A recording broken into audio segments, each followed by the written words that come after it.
Welcome, everyone. Thank you for joining in early. Those of you who have, we are still waiting for others to join. But I'm happy to kickstart our third webinar of the series, which is Customer Success Playbook for an Economic Crisis. Just a reminder, in case you have to drop out or you have been unable to join in time, we'll be sending a recording to everyone. So with that, we welcome our speaker for the day, James Scott. Thank you so much, James, for doing this on such short notice. People who don't know James. That's pretty normal right now. Everything's short notice right now. So it's my pleasure. True that. So for people who don't know him, James is a seasoned customer success executive with a track record of serving high growth B2B SaaS companies. He's the VP Customer Success at ShootProof, where James focuses on delivering extraordinary customer experiences underpinned by world-class customer success, onboarding, and support organizations. James has been one of the top 100 customer success strategists, and he also authored the first ever customer success coaching program to gain international accreditation. Once again, welcome to the webinar, James. We also have a moderator, Puneet Kataria, founder and CEO of SuccessBox, and one of LinkedIn's top voices of 2019 for his thought leadership on customer success. I think everyone on the webinar already knows Puneet. I'm not going to go into his introduction again, but Puneet, James, over to you. Everyone. Thank you. Awesome. And just to let you know, people already, I think, know James. Jeremy is saying, I recognize James' voice. I'm taking that course right now.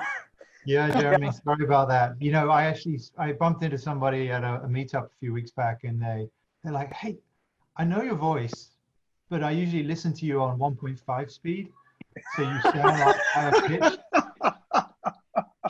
So how are you taking that one, James? Was that a compliment? This is normal speed. Yeah, I know I can take that different ways, but I'm fine with you speeding me up. That's cool. This is me at one time speed. No, lovely. And Nilesh, welcome, James, and Nilesh. Thank you so much for enabling this, making this happen. And Nilesh is usually the man behind the scenes, making sure we all are able to actually get together. And so he's the key facilitator. Without him, nothing will move. So thanks. And as part of the next hour, he is going to help us watch chat, and so that we can keep the communication two-way. While we only have the familiar voice of James and me having the privilege to be doing most of the talking. And I'm honored to be having this conversation with James. Nilesh will sort of make sure that he is able to, bring in all your comments and conversations and your points and your comments and questions in the mix. And so let's keep this two-way. And that way, we're all in a small virtual meetup of sorts. So cool. With that said, quickly talking about what the agenda is going to be today. So this has essentially been, this is part 3 of a 4-part series on customer success, especially in the lockdown scenario caused by COVID, in a potential economic crisis that is again caused by COVID and is very, very turbulent times. So nobody has been through this before. So it's so we believe that none of us have the perfect playbook, but I think we can all come together and bring in experts like James and all of you listening in, and maybe we can come out of this much more smarter and come out of this together and faster. Part 1, we've already covered customer success strategy. So where we spoke about building a lot of empathizing with the customer situation, not just understanding your own situation as a business, and doing business scenario modeling, of course, for your business, but also for your customer's business, to understand what the customers are going through, and then building a strategy on top of it for managing customer success. Part 2 was getting into the next level of detail, which was all around retention tools and strategies.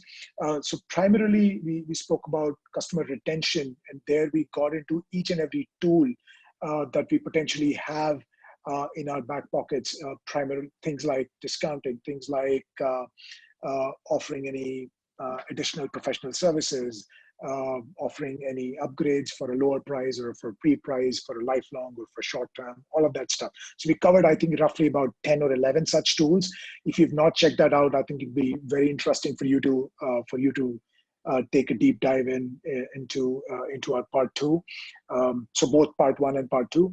And today, this webinar is primarily focused on playbooks. In part 2 also, we spoke a lot about playbooks, but we were able to sort of zoom in into those retention tools. Today, as in terms of the agenda, so we'll sort of continue to build on what we have already covered. And so we're going to use James' experience and knowledge and his expertise and discuss on customer success playbook.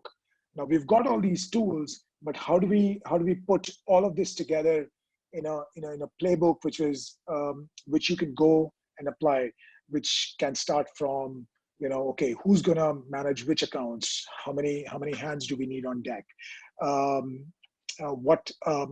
should we be measuring success in these times, measuring our own success in these times, what should be those KPIs, and getting into do we need to revisit our org structure? Who's going to handle what? How do we segment accounts? So revisiting a lot of potentially the basics, but especially reanalyzing them or looking at them again from the times that we live in today, and then figuring out what potentially are the best playbooks that we can have, or what is the best approach to put together a playbook that we can set up. So with that sort of set, and by the way, we will also get into, time permitting, and very likely we will also get into communication aspects as to what is the best mode of, what is not just the best mode, what is the best way of communicating today when your customers are also going through a tough time. How do you ask for a renewal, for example, which can be very sensitive communication, but also an important one for both sides. But we still want to be empathetic and be human about it, and be sensitive to the situation on both sides. So we sort of a lot to cover. It doesn't even feel like we've already spent 2 hours talking about it in part 1 and part 2 of the webinar. There's already so much to be covered in this one. So with that said, welcome, James, and thank you for doing this. So let me start with the first question. So while we are setting up a playbook for customer success in these times, how do we measure the success of a playbook? In fact, the measure of the success of a playbook itself will be measured by the success of the goals of customer success organization or the customer success team. So what should be the KPIs of a customer success team in these times? Should we continue using the same KPIs that we were using, or should we actually revisit the entire KPIs? And we are talking about our own KPIs as customer success team members. Right. And the entire team, Yeah, absolutely. Where I want to start is just reminding everyone that this is actually a time where customer success has kind of risen into the spotlight in many organizations. And it's maybe frustratingly the first time that you've really had that feeling potentially within your organization. But a lot of smart companies now are focusing on customers and retaining the customer logos and the revenue that they already have within their customer base, rather than over-investing in acquisition right now, because acquisition is hard. You know that probably from your personal experience, both at work and also outside of work, that people are being very cautious about spending money, particularly new money, on things that they didn't have before. So in many ways, this is kind of our moment, right, to shine as a customer success community. It's our moment to really demonstrate the value that we can provide to an organization. So that's kind of the macro context, right? Then you think about, well, how do we demonstrate that value, and how do we measure that value? And I think I think really it is a case of staying true to course, right? Staying true to the things that we should have been doing all along when it comes to thinking of understanding customers, when it comes to delivering value to customers, and when it comes to how we measure that value through KPIs so that we can demonstrate it back within our organizations. In the same way that we spend a lot of our time demonstrating value to our customers, it's a really important part of a customer success manager or customer success leader's responsibilities to actually be able to effectively demonstrate value back within their organization as well. So, what are those metrics? Well, things like retention and upsell and NPS, those are the ones that tend to usually be the ones that are the key performance indicators for success. Retention, because obviously if customers are finding value, they'll stay with you for longer. Upsell, if they are getting value, then they're more likely to want to spend more money with you in the future. And NPS, or net promoter score, because they're more likely to, if they're getting value, they're more likely to tell others about that value. I think all those metrics are, like, now's not the time to say, oh, all my metrics that I was telling you were important are now not important. I think they're more important than ever.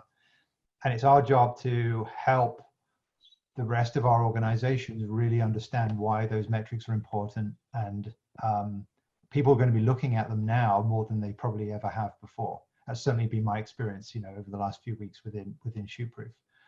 So assuming you always had some part of your incentive, or one of the key metrics for you was retention, then keep doing it. Don't change anything. Retention is still a key metric, and it's more important than ever before. Upsell is a different one, right? Upsell is probably less likely to happen right now.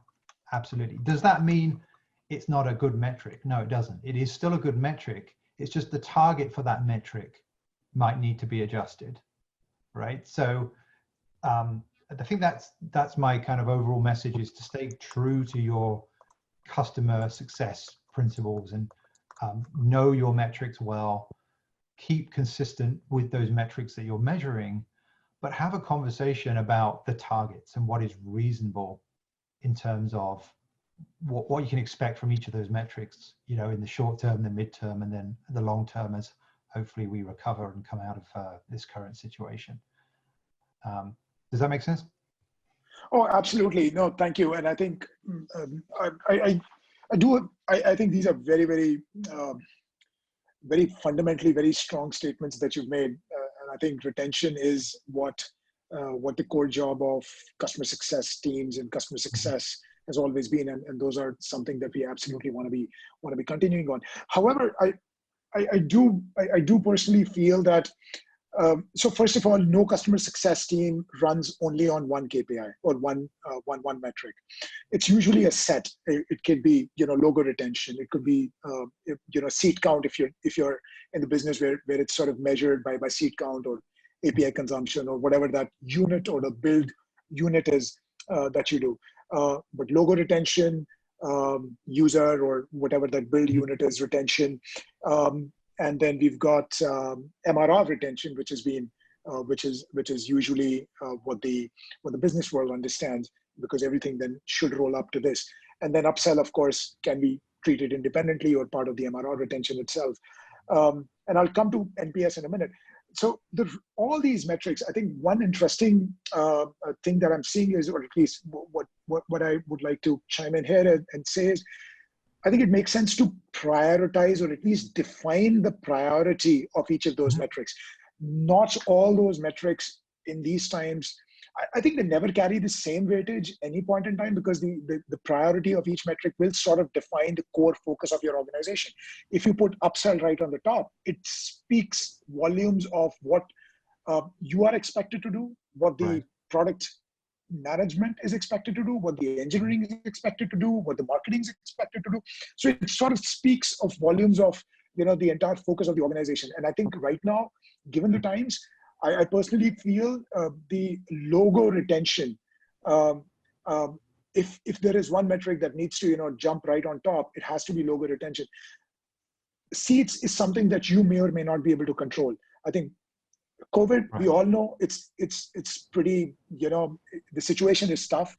But one thing which is absolutely true, I know this is a shitty situation to be in, but this is a temporary situation. That basically means as long as we can retain a relationship, we can retain the logos, there will be times where we will be able to, make revenue from them. So if at all you have to sort of choose between multiple matrices, I feel, spend some time. Absolutely. I fully agree with that. I think logo retention means that you're still preserving the relationship and the connection with that company. And, you can always, it's a lot easier to go back and bring back the revenue later on if you still have that open relationship. You're still connected as a customer, rather than having to go and reacquire them in the future. I'll give you an example. ShootProof, we have a number of different paid plans, and we also have a free plan, which is quite restricted in terms of functionality. But we have prioritized helping customers who are trying to reduce cost right now. We prioritized educating them and helping them move to the free plan rather than just closing their account. Right. So we've retained the logo, we've lost the revenue for hopefully only a finite period of time. But they are still, they're still a customer. They're just on a free plan right now. And it's not so much the metrics that we're worried about. It's just we want to keep them in our customer community and keep talking to them and keep that dialogue open, and they can still use our product, albeit some, in a reduced scope. But when their business recovers, we'll still be there for them, and they'll still be there in our portfolio, and we'll hopefully be able to reactivate them more easily than if we had just let them close their account and disappear, potentially. And just to understand that example clearly, so you were able to, so they moved from a paid plan to a free plan, or did you extend continued the same plan without a fee temporarily? That's a great question, and that's been a big discussion topic, right? So what we have done is keep all our plans the same, but we've always had a free plan, but we have seen an increase in people wanting to reduce monthly spend. So we have helped raise awareness of the free plan as an option, and it's kind of good for them because they don't, even though they may not be using the software much, they're hoping, of course, their business will come back in a few months, and they don't have to reconfigure their account again and set up their branding and to get all the settings back to how they were. So their account effectively can just sit there. It can be dormant if they don't want to use it, or they can use it in a reduced way for a period of time. And then when they're ready to kind of ramp things back up, it's super easy. It's just, a couple of clicks of the button and they're back where they were. Yep. So we didn't. So, but we've definitely I've seen other companies offer free, a period of time, either free or discounted plans to customers, and we thought long and hard about that. And what we settled on actually was to take, like every customer. Remember, every customer has their own story. Every customer has their own unique circumstances, and what we decided was to, instead of kind of just pushing out free stuff to every single customer,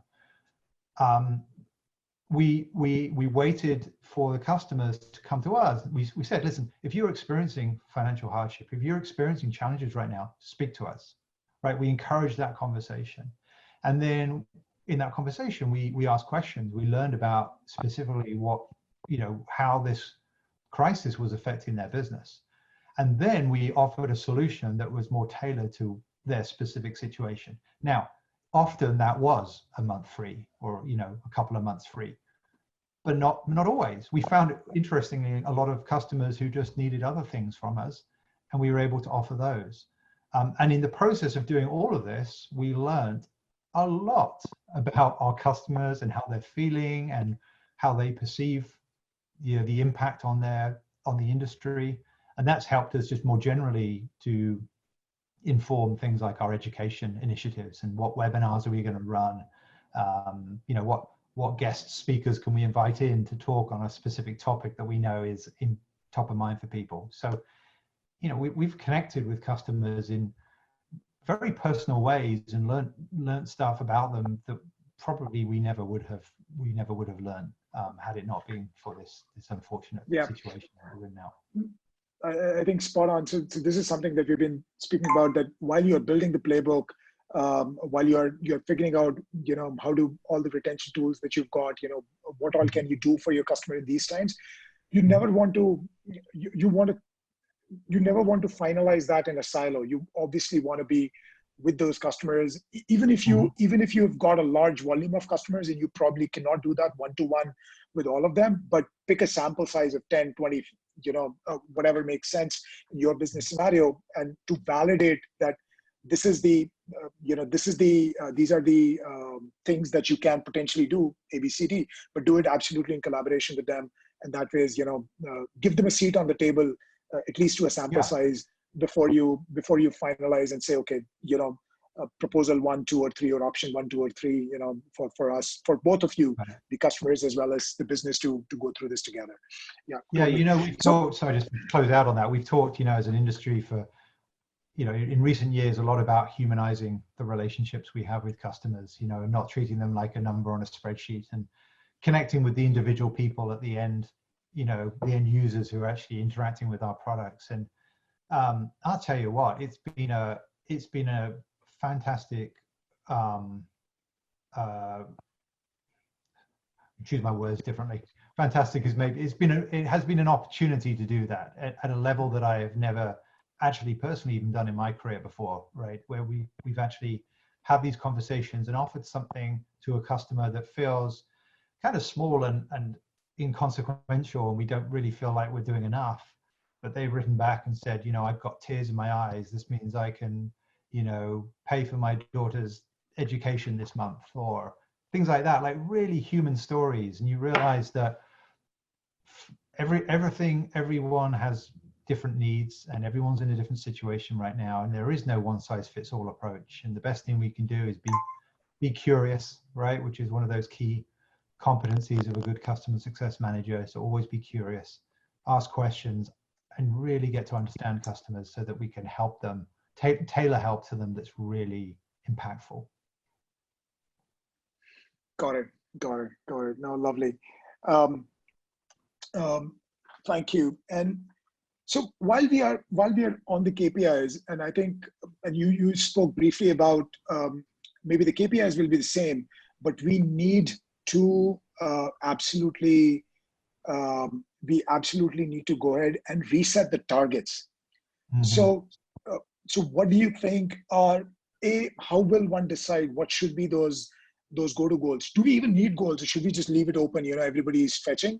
I personally feel there should always be targets. You know, that sort of makes you think that, okay, what is a realistic target? You know, and you start with some hypotheses at least, and then which is always based on some logic. So, but what's your take on it? Yeah, I agree with you. Yeah, I can't quite imagine a conversation with you know, my CEO where I said, you know what, I recommend taking away all targets right now. I mean, it's like should there be a target? Yes, there absolutely should be targets. And I think if you were to recommend removing them, you're probably doing yourself a disservice, because again, we've been talking all this time about how important customer success is, and these KPIs that we should all get really understand and be able to you know, be able to articulate and be able to track and hit. And then just to say, but, you know, it doesn't really matter how we do against the KPIs, it doesn't make sense. So I think there has to be targets. It's more important than ever before, probably. Now, does that mean targets shouldn't change? No, absolutely. It does not mean they shouldn't change. Targets will need to be adapted right now. We are in an unprecedented situation. We need to adjust. We need to adjust targets. Now, doesn't mean we'll get it right. It doesn't mean we're gonna, you know, we're in this kind of, we're all in this experience vacuum right now. We're all kind of learning this together. There is no playbook for how to handle a global pandemic, right? In customer success, there's barely any customer success playbooks. You know, the industry is so nascent. So we are working this out as we go along. And I think it's fine to acknowledge that and say, listen, let's have a conversation today as a customer success organization based on what we know from historical experience with our customers, based on some of the conversations we've had in recent days and weeks with our customers. And let's reset our expectations for a month from now, 3 months from now, 6 months, 12 months, right? Let's be realistic. Let's set targets that we feel are attainable, but also realistic based on the world we are now in. Yep. Now, this is something we did at ShootProof. We did this in March. We went back through, we looked at our budget for the rest of the year, and we made some assumptions about what Q2, Q3, Q4 would look like.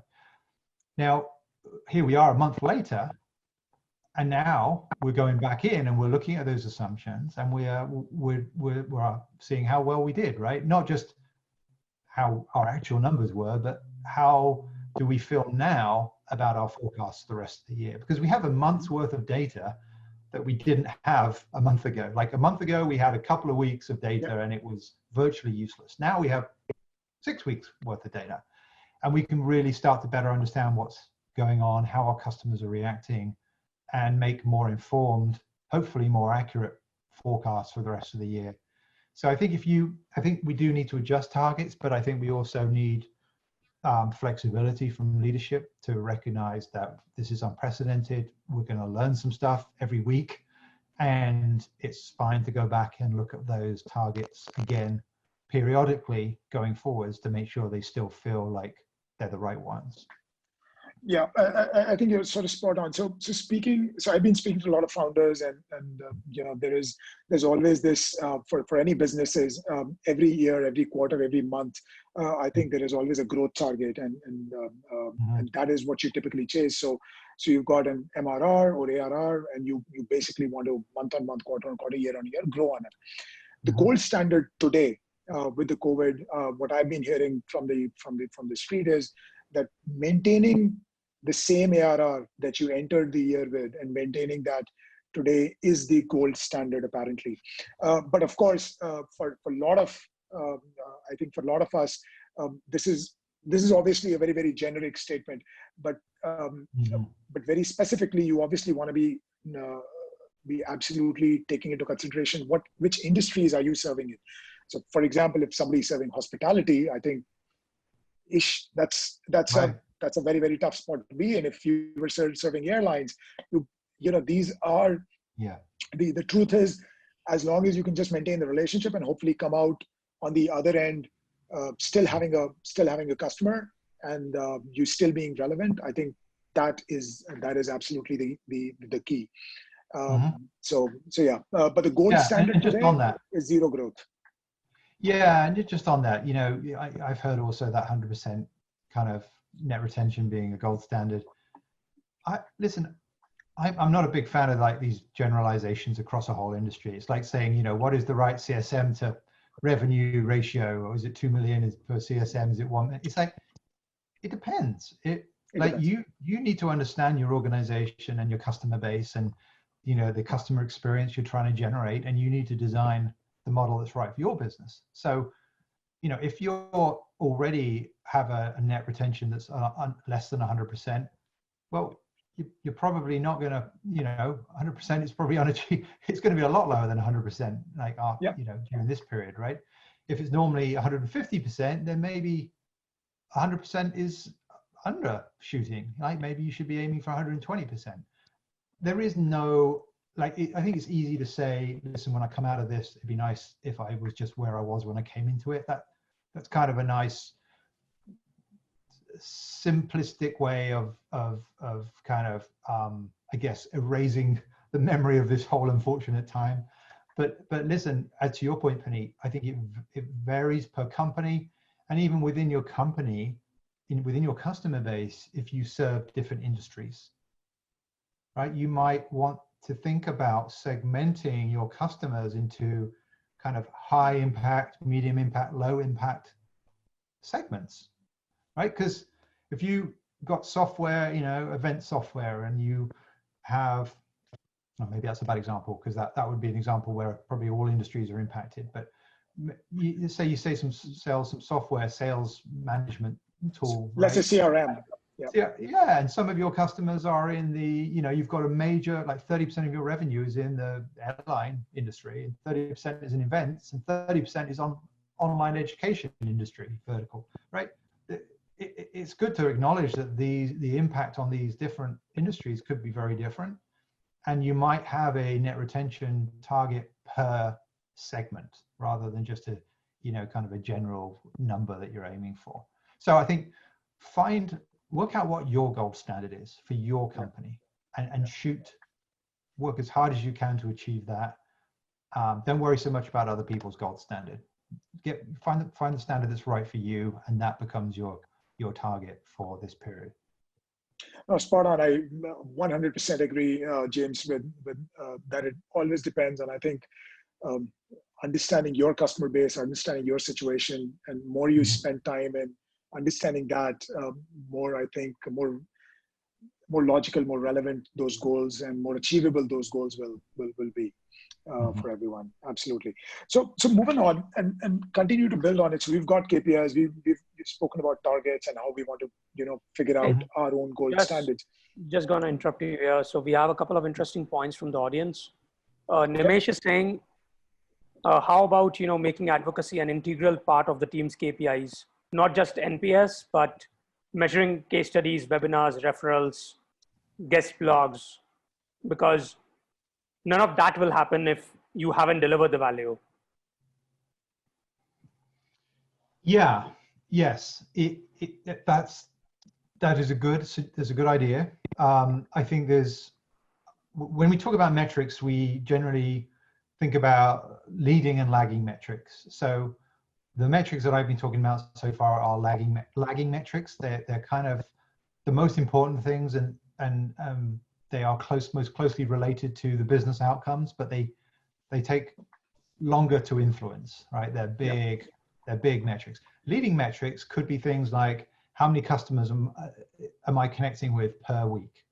How many business reviews am I doing? How many case studies have I got approval for? Things like that. They're leading metrics, which means that they on their own are not ultimately, they are correlated with business success. So, some customer success teams will measure their CSMs on lagging metrics. Some will measure them on leading, and there's pros and cons of both.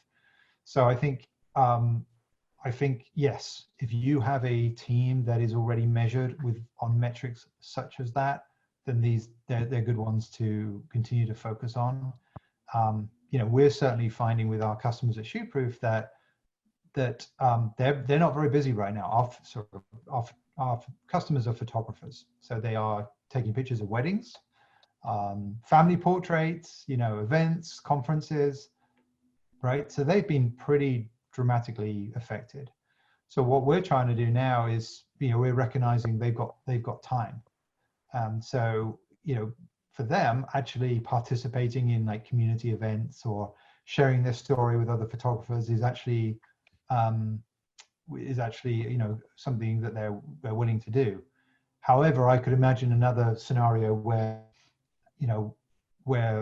a customer may be it may be a bit tone deaf to ask a customer for a case study. If they're really challenged right now, they're really suffering, and they feel like that's the last thing they want to spend time on. So I think it's all about being compassionate, being empathetic, thinking through what it would feel like from the customer's perspective if you were asking them for case studies or video testimonials or to collaborate on a blog, and make sure you're taking that customer-centric view. And if you put yourself in their shoes and you can imagine what it would feel like if somebody was asking you to do that right now and it feels fine, by all means go ahead and do it. But if you feel like, oh, that feels a little bit dirty, it's a little bit yucky, I wouldn't really like it if someone did it to me, don't do it, because any bad sort of impact it would have had prior to COVID-19, that's like amplified 100-fold right now, right? So if you get it wrong now, it really feels bad from a customer's perspective. So yeah, just and tread cautiously. no, I think I love the way you put it, James, that everything because of COVID is getting 100 times amplified. It's Yeah. also true for all the good and all the value that we are delivering today. And I think everybody who can step up today, I think that also will be not just of course amplified, but will also be remembered for the months and quarters and years to come. And I think that's going to permanently build a stronger bond of partnership between you and your customers for times to come. But I love the way you put it. Absolutely. Yes, it's absolutely everything. COVID is everybody is at the edge of their anxiety, emotions, all of that stuff, which is just human for us to amplify that. That's a very, very good point. And like you're making me think a lot of our own customer success pieces. But thank you, great points and good question, Nilesh. Nilesh, any There's one more quick question from Patty. Do you think free versions of products are a necessity in this new world? Like keeping customers in the fold and comfortable with based on what the level of commitment is? Yeah, it's wow, that's a great question. So if you don't have a free version right now, is it worth thinking about one? If you're like a multi-$100,000 enterprise product, probably not, right? But I can tell you, with our product, which is a relatively low ACV, it's or low ARPU, it's from $10 to $60 a month. A free plan has been invaluable for us. Whether that's a great use of product, if you've already got one, I would say leverage it as best you can. Whether it makes sense to kind of build a free plan right now, that's a harder decision because that would obviously take investment and work. But I think it's it's an option that prevents churn, right? So if you can get there relatively easily, it could be positive. I mean, the danger of the sort of the flip side of this is, and totally unconnected with software, but my wife's business is she's a yoga therapist. She's a small business owner. She does yoga therapy for clients. All the big yoga studios right now have suddenly started offering free yoga online, right? And so her challenge is that now something that people were prepared to pay for has suddenly been offered for free by bigger companies. And it's kind of taken away the value perception of the product, right? The product is worth money, but now it's seen as zero or a low value product by customers that she's trying to sell to. So I would think about, like, if you do have a free plan, I think it's worth thinking about what the scope of your free plan is and how you make sure that there is a real incentive to move back to a paid plan, right? There's a differentiation in value between free and paid.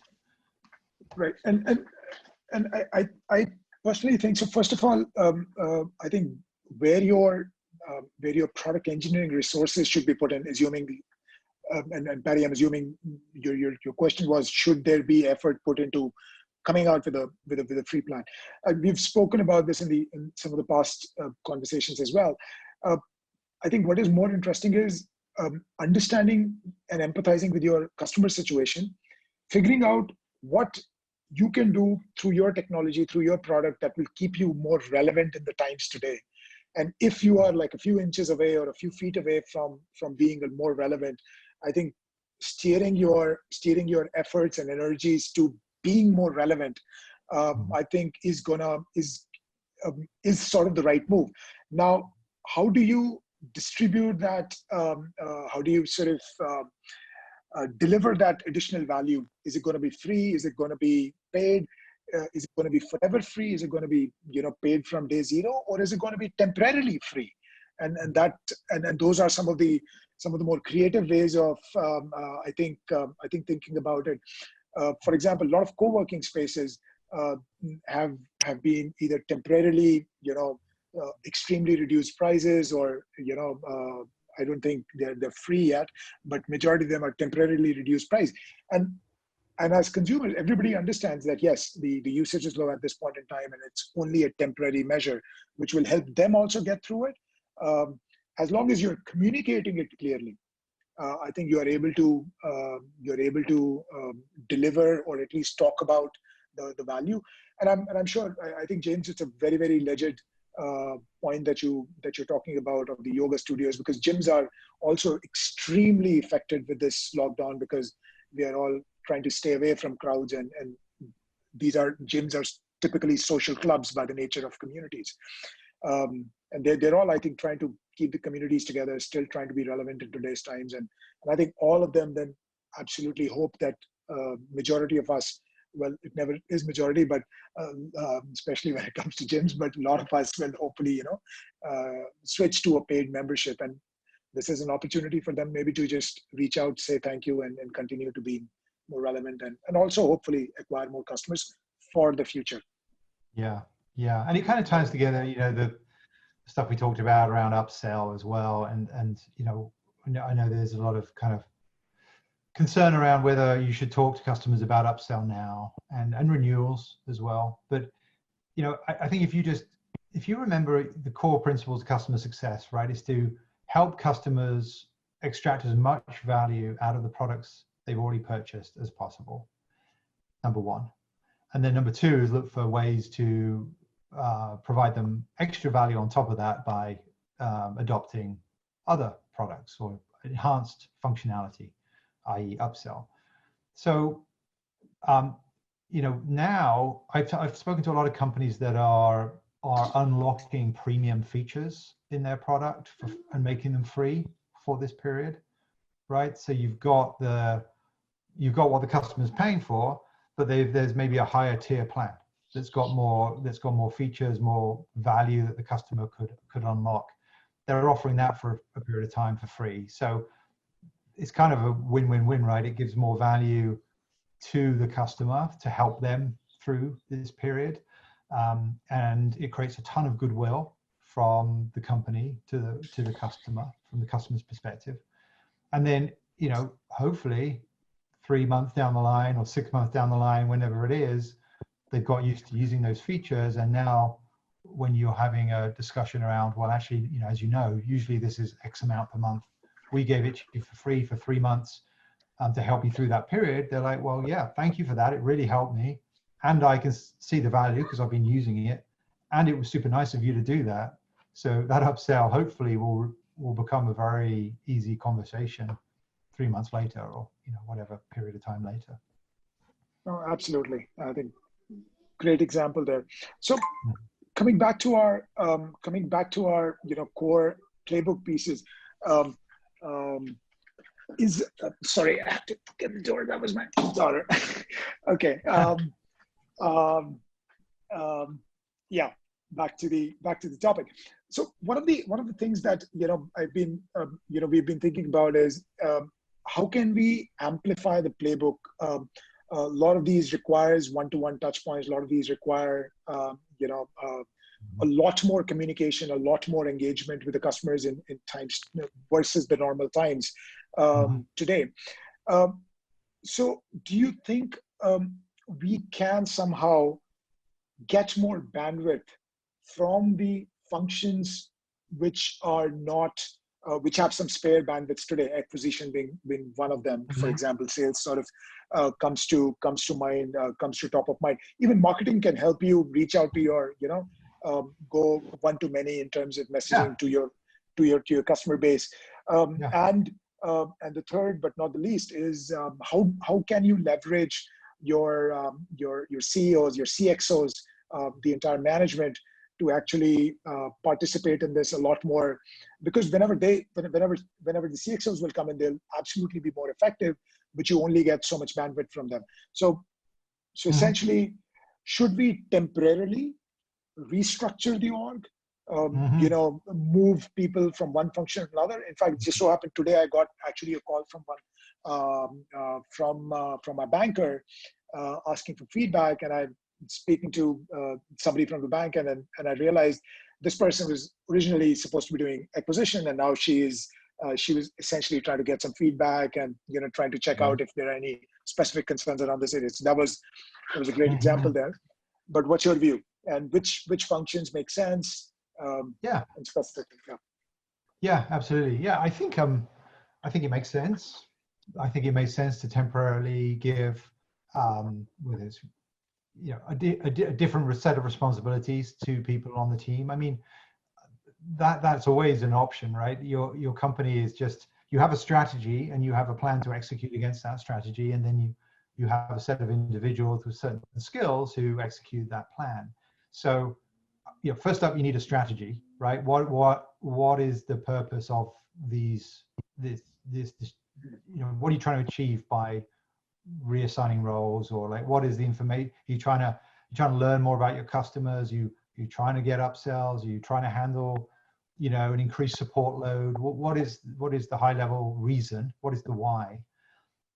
Then you can form the plan, right? Which is, okay, how are we going to do this? Are we going to do it by making phone calls? And, you know, we're going to do it by sharing this information with them, or so you're going to have a series of steps that are part of a plan.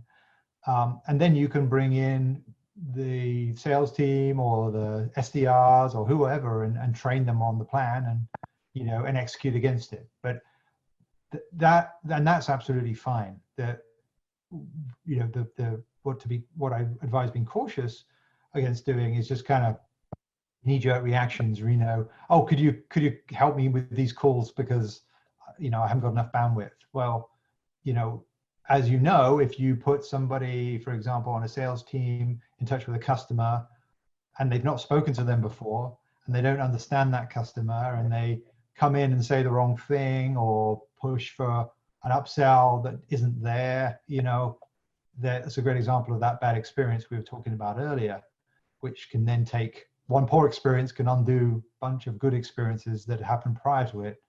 And then it takes another bunch of good experiences afterwards to repair the damage, right? So as a customer success manager or as a customer success leader, you own the customer, right? That is your responsibility. So you need to come up with a strategy and the plan, and then, yes, embrace any spare resources around the organization to help execute that. So for example, sales and SDRs, you know, it's a great, I mentioned earlier, being curious.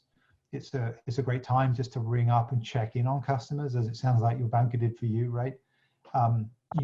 They shouldn't feel like you've got an ulterior motive, right? That you're just there to try and sell them something, or it needs to be really clear that you're ringing up to, you know, hey, we're just checking in, right? We know our customers are suffering right now, and we wanted just to learn more about how this is impacting you. You know, is there anything we're doing that's been helpful? Is there anything we're not doing that would be helpful? What are you hearing? What are you expecting? Just lots of open questions. Just that personal contact will make a difference if it's done right. It'll make a positive difference. Plus, you've got all that intelligence then that you can feed back into the business. It's important that intelligence doesn't just sit in a CRM note, you know, that no one ever reads. You know, find ways to consolidate and filter out the signals amongst all the noise and feed that back into the business, because maybe that helps you make a decision about a new pricing plan, or maybe it helps you, as I said earlier, decide on some content that you want to build to help them. So I think that getting more touch points with customers, but done in the right way, is definitely a good way to utilize an under capacity or an underutilized sales organization.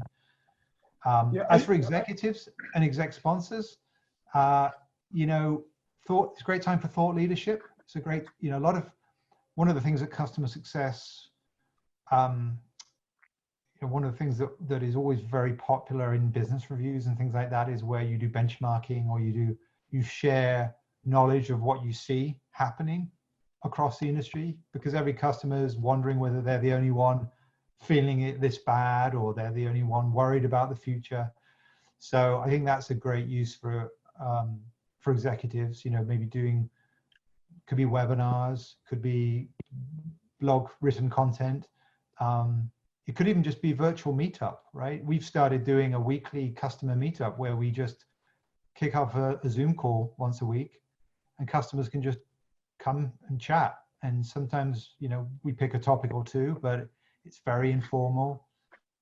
And it just having, again, it's just another way to get human connection in a way that's pretty low effort from our part in terms of preparation and planning. So having your CEO join that call, or your head of product talk about what they're hearing, and test a few hypotheses on the group. I'd encourage you to make those opportunities available to customers, and customers will then decide whether it's of value to them. But it's better to do it that way than to not do anything.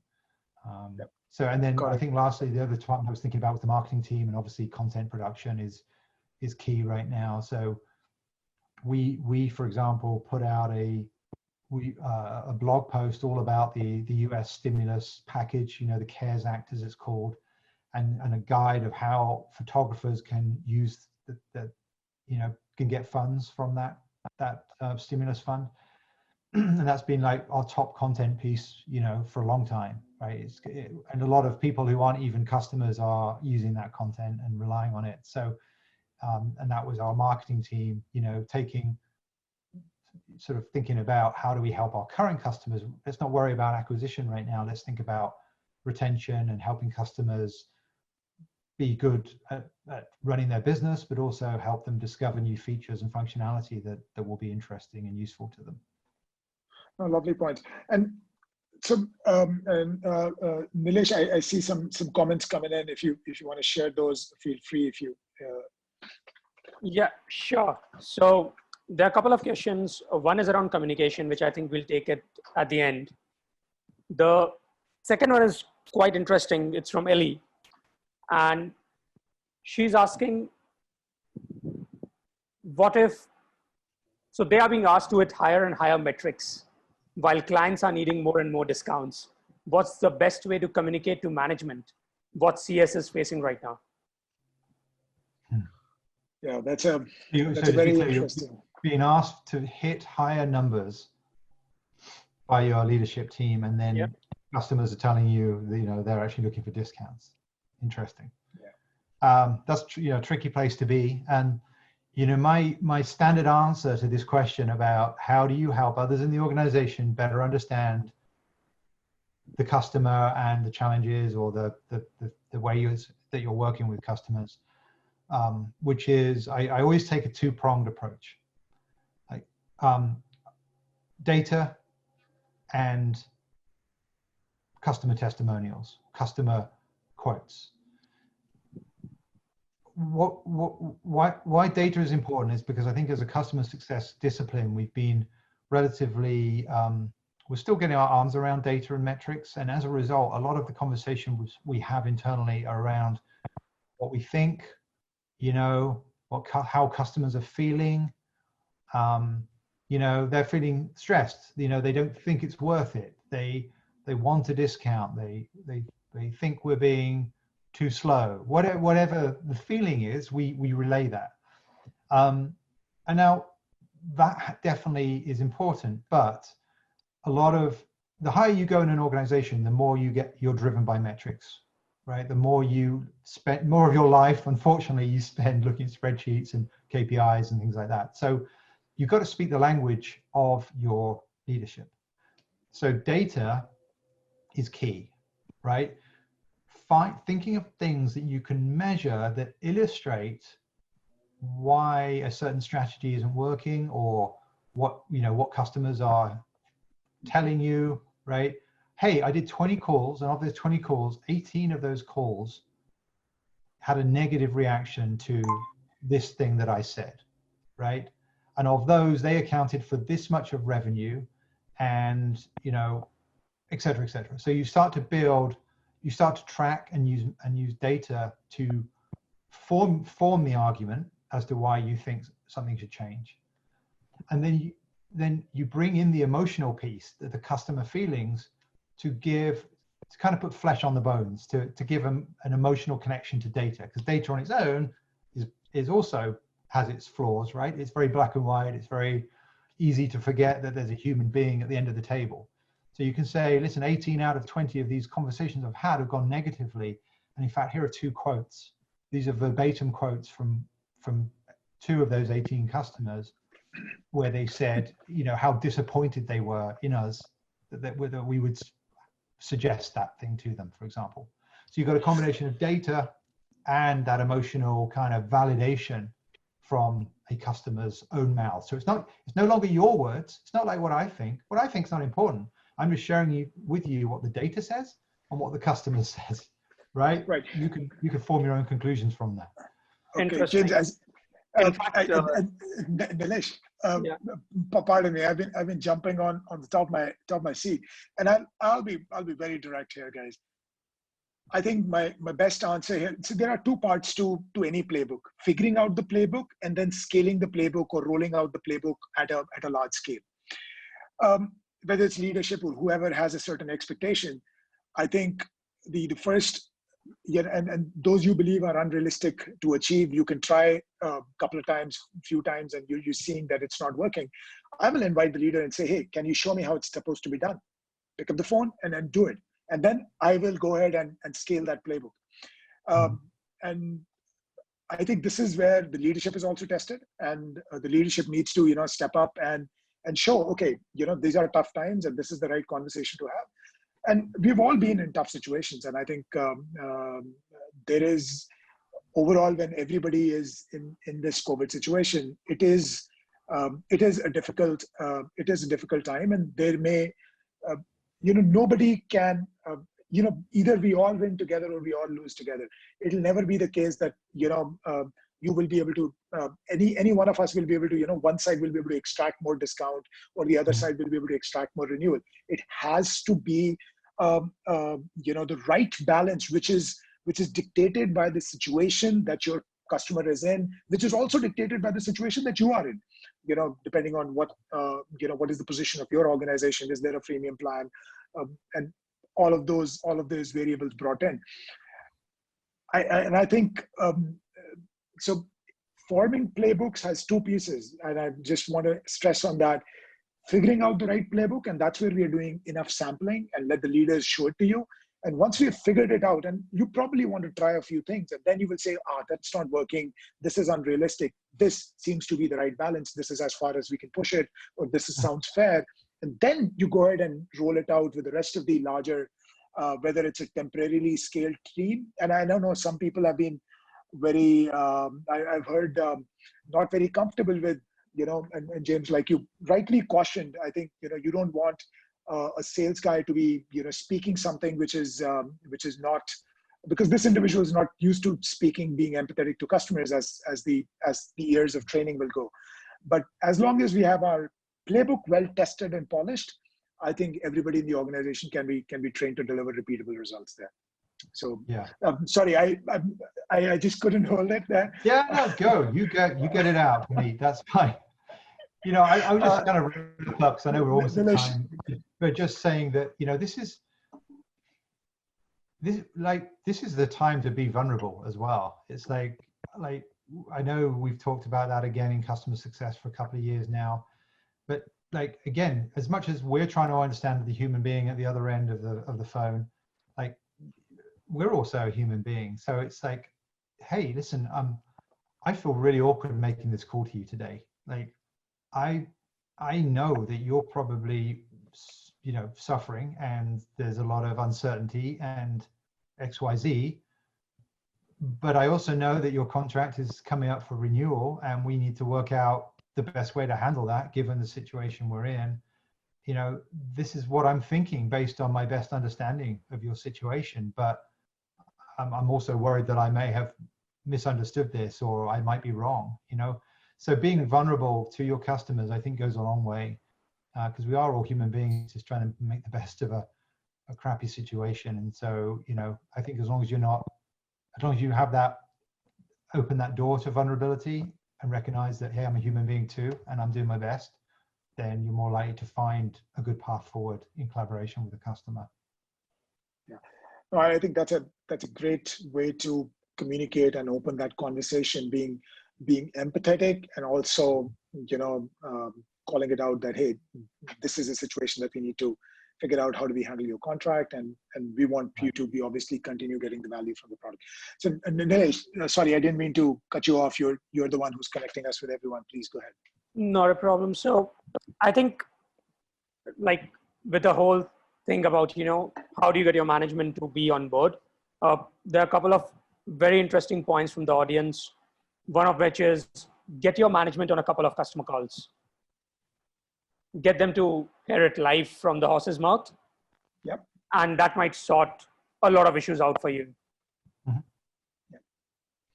Yeah, and if you can jump on a few calls and take permission for your customers to even record some of those conversations, I think that recording can also be sort of helpful, because sometimes these timings can be difficult to handle, and recording is something that, like, we are recording this webinar, and you can probably take pieces of it and distribute it to whoever you think can get value from this. And similarly, I think those conversations, that recording can also be a good tactic, at least as a sampling. So Nilesh, you said a couple of points. Is there something else as well? No, I think there are a couple of points around communication. I think you are going to cover this in the next section. I think let's wrap it up with communication. Yeah, I think we're already on the communication. So how's this communication different than the normal? How do we I think you've already given some examples of how can we maintain empathy while bringing up the topic or the reason why we are actually calling, whether it's renewal or whether the contract, whatever that conversation is supposed to be. So any more examples, James, that you can probably share? I'm personally loving them, by the way. I don't think so. I mean, I think empathy is really key. We're still trying to do the same job. We're just recognizing that we're, the better we understand customers. I mean, again, empathy. It's not like something you should start doing now that you haven't been doing before. It's like a core component of customer success is empathy. So hopefully you're already empathetic, and you just maybe need to turn the dial up a little bit, because more people are going to need it than usual. But just lots of active listening, right? Active listening is asking open questions. It's your body language, is which webcams turned on, right? Yeah. Looking people in the eye. I put on a virtual background here just for fun today, but it's fine to show people your house and your messy bedroom, or your whatever it is. It's like that again. It's that human connection is important. And I know there's a lot of it's tiring. It's tiring as well. Being there's a lot of face-to-face conversations happening that haven't been happening with a lot of companies. So being on Zoom all day long is also tiring. So you can acknowledge that, like, just with customers, because they're probably feeling the same. And again, just showing that you're human and you're just like them, right? It just helps. So no more specific examples. I would just say, just remember that customer success has a big part of empathy in it, and that's something that is super important right now. Yeah, no, I think that's a great ending, and I'll just only add one more point. I think lots of times we try to build these human relationships, and some of the common situations, common interests sort of enable that outside of the business conversations. While we may not have a common sport, and hence you may not be in a position to have that conversation, but I think the situation that we are in, the anxieties that we are all going together through this, when this is going to be over, and we all hope that we're going to come out of it, I think gives I think it's a very very real scenario, and having keeping a 5-minute, 10-minute out of the 30-minute agenda just to have that human element there is I think it's not just an opportunity or an option. I think it's sort of is the bare minimum that you should sort of discuss. Yeah, just at least even just a reminder. So ShootProof, our logo, our company tagline is "Focus on what matters most." And I tell you, this is resonating more than ever before right now with customers. I love that. Just remembering, like, we're all in this together, and focus on family, focus on just that human connection. The rest of it will work itself out if we remember what's important to us. So I'll leave you with that inspirational thought, which is certainly not of my making. No, great. I think Nilesh, unless there are any questions, we have 5 minutes over. Yeah, let's take just one last one from Caro. So he says he's the only customer success guy at the company. And oh, great job holding the fort. They are in a positively impacted situation. They're growing very fast. But at the same time, they can't hire anymore. So how does he personalize communication in such a scenario where the number of customers are too large to handle? Because he does want to personalize, because that's how you get the proper customer experience. At the same time, he obviously cannot, let's say, do it for hundreds of customers. Yeah. It's tricky. So we're in a similar situation. We have tens of thousands of customers, and a CS team of 4 people. So we don't have one-to-one conversations unless they reach out to us, to our support team, which is a different team. So what we're doing is we're using data. So we do have good data, so that helps. So we can kind of make some assumptions based on either how the company is using the product or based on some information we have about them that they've told us in the product. So that helps us kind of do some segmentation and something that's more personalized than it would be if we just sent everybody the same message. But we're also kind of doing a self-selection type technique where we'll do, like, for example, these virtual meetups, we'll pick topics and we'll let people self-select into those topics. So that's a good way of kind of, we don't know who this is of interest to, but if we put it out there, then people can self-select their way in, and then we can deliver some specific messaging within that particular event or that particular discussion that's more relevant to that group of people.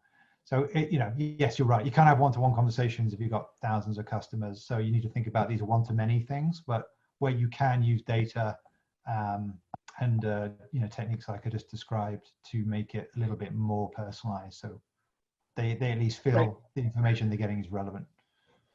Cool. And if I can just chime in with one tip, okay? And while configuring data and all of that stuff has its benefits, but it's also a lot of effort. So here is one thing that you can do, and this is a trick that I've learned from Nilesh. You probably have seen on his emails, and picking up on the same theme of what James was mentioning, being vulnerable. So one of his closing lines is that, hey, while this email is automated, I'm a real human on the other end.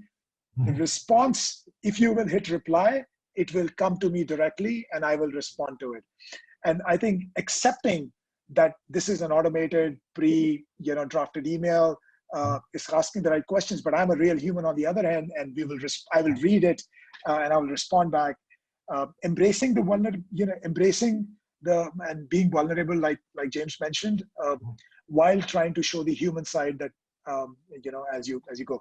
And that is one line that you can probably add in like 5 minutes. Yeah, love it. So yeah, I thought Nilesh was actually completely automated, so it's good to know he actually is human as well. Yeah, I know. The tech is advanced to that level. Yes, he's a bot. He's a virtual bot. Right. He's code. Awesome. Yeah, cool. And we'll do another webinar on how Nilesh probably automates the responses. Okay, but that's for another day. Cool. Thank you so much, James. Nilesh, I think we are already 9 minutes over. I think it was a wonderful conversation. We touched upon points that we I think we all wanted to learn about from each other. The next webinar is the last one in the series, and we are actually doing the do's and don'ts in that. And frankly, if you ask me, we've spoken about so many do's in the past, last two and this one today as well. In the last webinar, I think we're going to talk about in how many ways we can do things wrong. Small mistakes if you don't care of them, and like James absolutely pointed out, right? Every mistake is going to get amplified 100 times in multiple ways. And so that webinar next same time next week is going to be the last webinar is in this 4-part series. So do join us, and we're going to talk about do's and don'ts and more focus on don'ts so that we can avoid making those mistakes. Thank you so much, James, and thank you so much, Nilesh, for making this happen.